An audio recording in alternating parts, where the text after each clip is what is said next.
Da-da-da-da-da. The horse he ran around, his feet upon the ground. Oh, who will wind the clock when I am gone? Am gone. Oh, a snake's belt slips because he has no hips. A boy's best friend is his brother. The horse he ran around, his feet upon the ground. Oh, who will wind the clock when I am gone? Am gone. Oh, a snake's belt slips because he has no hips. A boy's best friend is his brother. Isn't that mother? Brother. Da-da-da-da.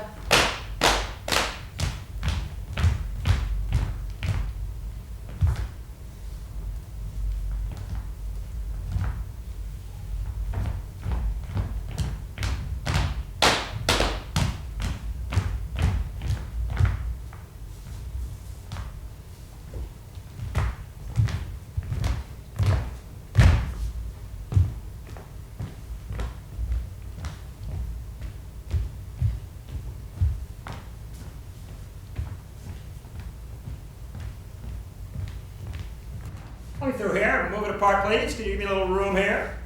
Would you excuse me, please? I'd love to get through. Would you let me through? Thank you.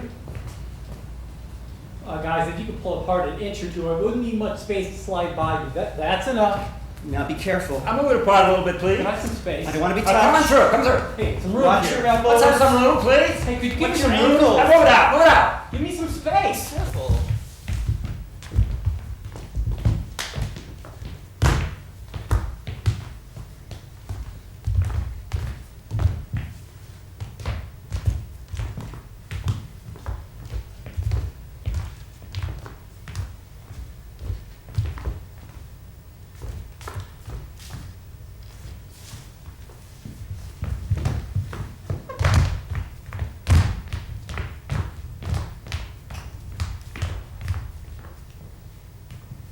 Last summer, for the first time in many years, I found myself by a swimming pool. Now, I'd grown up around swimming pools. I was on the swimming team of Brooklyn Technical High School, first backstroker, back in the 40s. I went up to the edge of the pool and curled my toes around the concrete lip, dropped into a racing crouch, caught a whiff of chlorine coming off the water, and saw the lane stripes wavering down below, and it all came back. I exploded in a racing dive, hit the water with my chest, began stroking for the other side. It was like a time warp. But I hadn't gotten more than halfway across, and I realized something was wrong. It didn't seem to be me. I was doing everything. It was the world. The world wouldn't respond.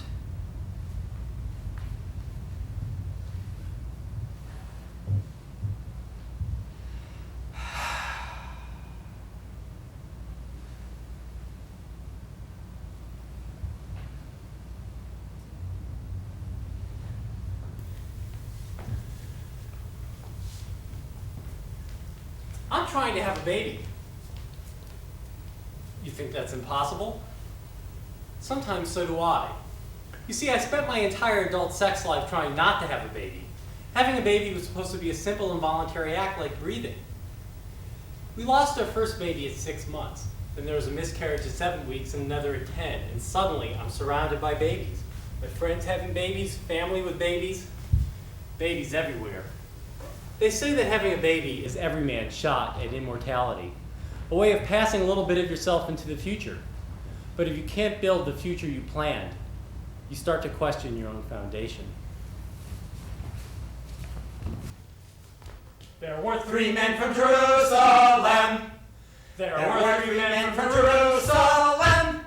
Jerusalem, Jerusalem, lem, lem. Jerusalem, Jerusalem, lem, lem. They stood upon a precipice. Press up, piss, piss, piss. Press up, piss, piss, piss. They stood upon a precipice. One morning a few weeks ago, I woke up with a tightness in my chest. When I got out of bed, I was short of breath and had a wheezing cough. It turned out to be a mild case of the flu that's been going around New York this season. But for me, these things are never just a mild case of the flu, because I'm always confronted with the possibility that this may be the beginning of some illness that will prove fatal, because my immune system is no longer functioning properly.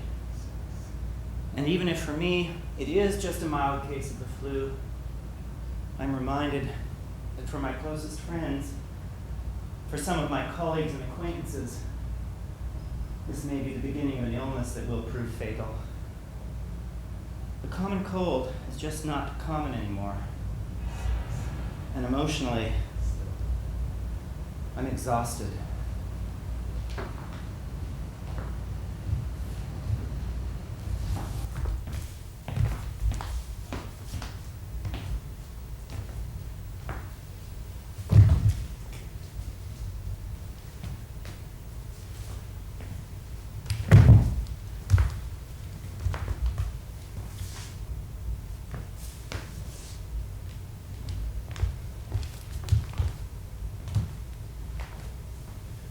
I now look like what I thought a man was when I was 8 years old. I've got wrinkles around my eyes, my hair's thinning, my body's aging. In fact, I've become my childhood image of my father. My father and I had very similar bodies, but he had much more body hair than me. As a kid, I was really impressed by all that hair. It seemed such an obvious mantle of manhood. We'd take showers together and I'd see him in the locker room. I thought I'd never be as big as my father. And after the shower, he showed me a special way of drying off. You push the water off your limbs and body with your hands. This would allow you to dry off with a skimpy towel if you needed to. My dad also liked to share with me what I would call Brooklyn sports. He took me to the driving range to hit golf balls, taught me how to shoot pool, and we'd also go bowling. I was a terrible bowler. In fact, one time in frustration with my game, I purposely rolled gutter balls. This made my dad so furious he drove off and left me at the bowling alley and I had to walk home. My dad also liked to play cards and he taught me how to play solitaire. We used to play it around the dinner table for hours. It was an interesting choice of card game considering how isolated I felt from him, and he taught me a special way of fighting. You don't say what you're feeling and you hold a grudge for as long as possible. After the bowling incident, my dad didn't talk to me for 2 days. Now, I love my father, and I know that he loves me. But with my kid, we're having different rules for fighting, and we're playing different card games.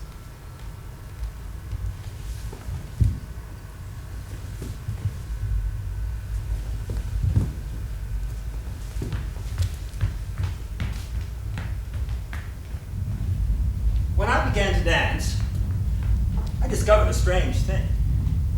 Stage fright is indistinguishable from the fear I had felt when flying combat missions in World War II. Hollow pressure in the stomach, the quick, shallow breathing, the irrational sweat. But it doesn't make sense. No matter how bad you are on stage, you wake up alive the next morning. Yet, think of those showbiz expressions. This audience is full of stiffs. Critics kill the show. The act died on stage. Images of death.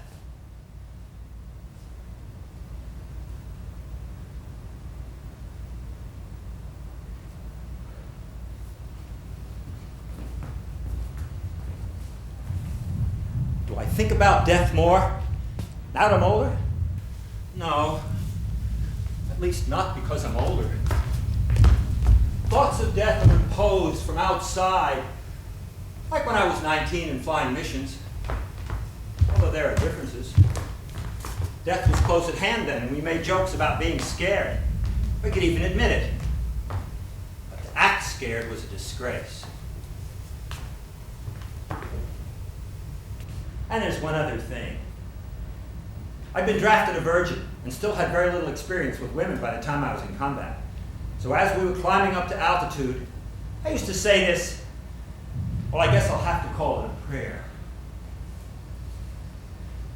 God, you know I've only had one chance to fuck a woman in my life so far, and it really is important to fuck more.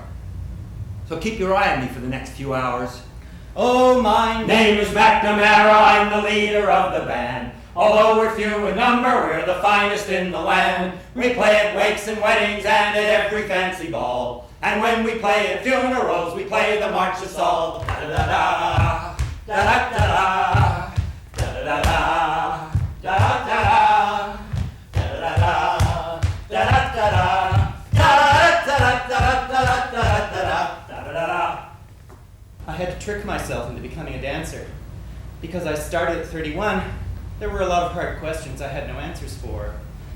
Would I be able to train this body? Would I get many chances to perform? What kind of career could I expect? Hard questions. I had no answers, so I ignored them. Now, at 44, I have few regrets. But when my father asks me what I'll be doing at 50, I still have no answer. In dancing, there are no guarantees. Every morning when I face class, I have to struggle to win back the technique I had only yesterday. Nothing I did yesterday guarantees what I'll be able to do today. Performing is an encounter with the unknown. No matter how much rehearsal, stepping on stage before an audience is an experience that is unknowable and unpredictable till it actually happens to me. Again, no guarantees. As a child of the 60s, I was told that money and medical technology would beat cancer, would fend off death for a long time to come. But it just hasn't happened. And now, living in the shadow of AIDS, not knowing when to expect death, it seems to me that the struggle of dancing and its unpredictability have prepared me to live at the edge of that shadow.